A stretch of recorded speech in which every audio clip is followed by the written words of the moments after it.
Baik, Assalamualaikum warahmatullahi wabarakatuh. Perkenalkan, nama saya Muhammad Ilham Bedauza dengan NIM 121200229. Baik, di sini saya akan menjelaskan apa sih metode fisikokimia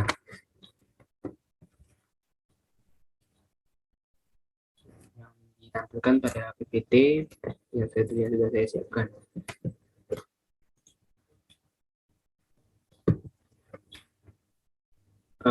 Pertama-tama, apa sih fisikokimia itu?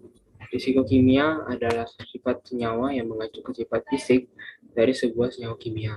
Berarti sifat-sifat dalam senyawa kimia seperti makroskopik, subatom, dan fenomena khusus di sistem kimia dalam kaitannya dengan hukum dan konsep fisika. Nah, dan ada juga dari analisis farmasi, dengan jurusan kita, itu ilmu dan teknik analisis yang diterapkan atau diaplikasikan pada senyawa kimia dan bahan-bahan yang digunakan khususnya dalam pengobatan. Dan yang lain-lain. Dan ada juga analisis visual. Nah, analisis visual ini termasuk analisis instrumen. Nah, disebut juga analisis fisikokimia. Karena, mengapa disebut analisis fisikokimia?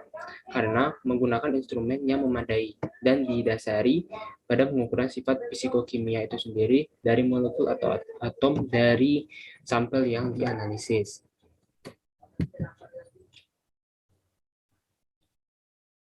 Lalu ada aplikasi kimia analisis. Yang pertama ada industri.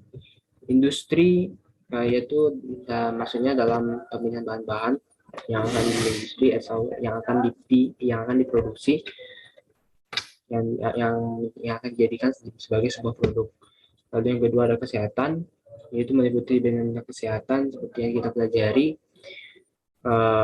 seperti obat-obatan dan yang lain-lain yang berkaitan dengan kesehatan.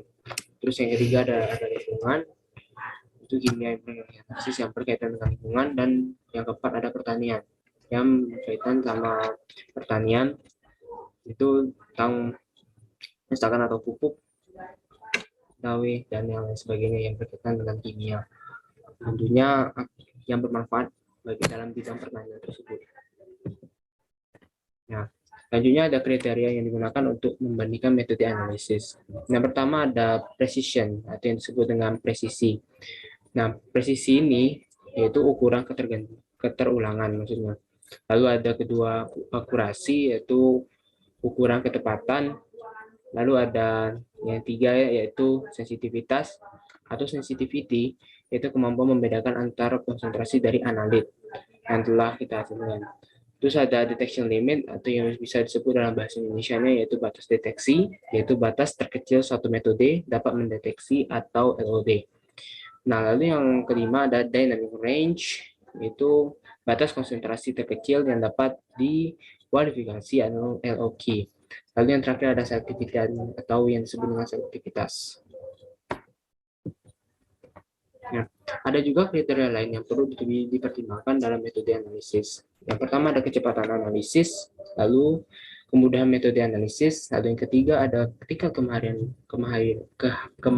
kooperator, lalu yang keempat ada biaya dan ketersediaan peralatan, lalu yang kelima ada biaya analisis per sampel. Nah, dalam metode analisis ini terbagi menjadi dua, yaitu yang pertama metode klasik atau yang disebut dengan metode basah. Nah, lalu dibagi lagi tuh pemisahan analit, ada kualitatif dan kuantitatif. Nah, kita bahas satu persatu yaitu pemisahan analit. Pemisahan analit ini contohnya di dalam metode klasik yaitu ekstraksi, destilasi, presipitasi atau pengenapan, filtrasi, dan lain-lain. Lalu yang kedua ada analisis kualitatif, yaitu titik didih, titik beku, warna, bau, densitas, aktivitas, indeks bias, dan lain-lain. Lalu yang terakhir ada analisis kuantitatif, nah yaitu analisis gravimetri dan volumetri yang telah kita pelajari sebelumnya. Nah, lalu yang terakhir ada metode instrumental. Nah, metode instrumental ini bersifat mengeksploitasi sifat fisik tersebut dari suatu analit yang untuk memperoleh informasi baik kualitatif maupun kuantitatif. Nah, contohnya sama saja seperti yang di atas, yaitu metode klasik sebelumnya, yaitu pemisahan analit, kualitatif, dan kuantitatif. Nah, dari pemisahan analit dapat dilakukan dengan dua cara, yaitu pemeriksaan secara fisik meliputi kromatografi, elektroforesis. Lalu yang kedua yaitu pemeriksaan secara spektroskopik, yaitu mengisolasi sinyal yang muncul secara spektroskopik.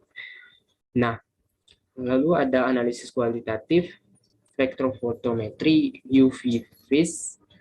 Lalu yang kedua ada spektroskopi, absorpsi, dan emisi atomik. Lalu yang ketiga ada konduktivitas. Nah, yang terakhir ada analisis kuantitatif, itu spektrofotometri infrared, yaitu disebut dengan IR. Ada spektroskopi massa, MS, spektroskopi magnetic putih, MMM, dan spektroskopi X-ray. Nah, ada juga istilah dalam analisis. Ada beberapa istilah ya dalam analisis ini. Yang pertama ada kesalahan metode analisis. Ada suatu prosedur yang digunakan untuk membuktikan bahwa metode analisis tersebut secara taat asas memberikan hasil seperti yang diharapkan dengan kecermatan dan ketelitian yang memadai. Lalu yang kedua ada kecermatan, yaitu keterdekatan hasil analisis yang diperoleh dengan memakai metode tersebut dengan harga sebenarnya. Lalu yang ketiga ada ketelitian, yaitu simpangan baku atau simpangan relatif dari beberapa kali penentuan kuantitatif terhadap sampel yang dianalisis tersebut dengan metode terpilih yang dilaksanakan secara normal. Jadi, makin kecil simpangan baku, maka makin baik metode tersebut. Lalu yang keempat ada keterulangan. Keterulangan ini adalah suatu metode analisis yang harus dapat diulang terhadap sampel yang sama dengan prosedur yang sama pula dan hasil penelitian yang memenuhi persyaratan statistik secara umum. Lalu yang kelima ada sensitivitas. Nah, sensitivitas ini adalah batas terkecil yang dapat ditentukan untuk analisis kuantitatif. Nah, masih memberikan tanggap detektor yang berbeda sebagai pembanding, atau disebut dengan limit of detection. Nah, berikut ada tahapan dalam analisis. Yang pertama ada pengambilan sampel, yaitu pengambilan sampel untuk dari bahan-bahan yang akan kita teliti. Terus ada pengukuran, ya tentu saja setelah kita melakukan sampel kita harus melakukan pengukuran. Dan yang ketiga ada pengubahan analit yang ke dalam bentuk yang sesuai. Yang dalam bentuk sesuai yang mana? Itu pengubahan analit yang ke dalam bentuk yang sesuai dengan pengukuran kita tadi. Nah, lalu yang keempat ada perhitungan dan interpretasi data. Nah, karena untuk perhitungan dan interpretasi data ini sebenarnya memang penting, karena kita harus tahu dari perhitungan dan interpretasi data ini kita dapat mengetahui hasil yang kita dapatkan. Ya, kira seperti ini. Baik, demikian pemaparan materi dari saya, yaitu metode fisikokimia. Mudah-mudahan dengan apa yang dapat bermanfaat bagi kita semua. Amin amin ya rabbal alamin. Saya akhiri, wassalamualaikum warahmatullahi wabarakatuh.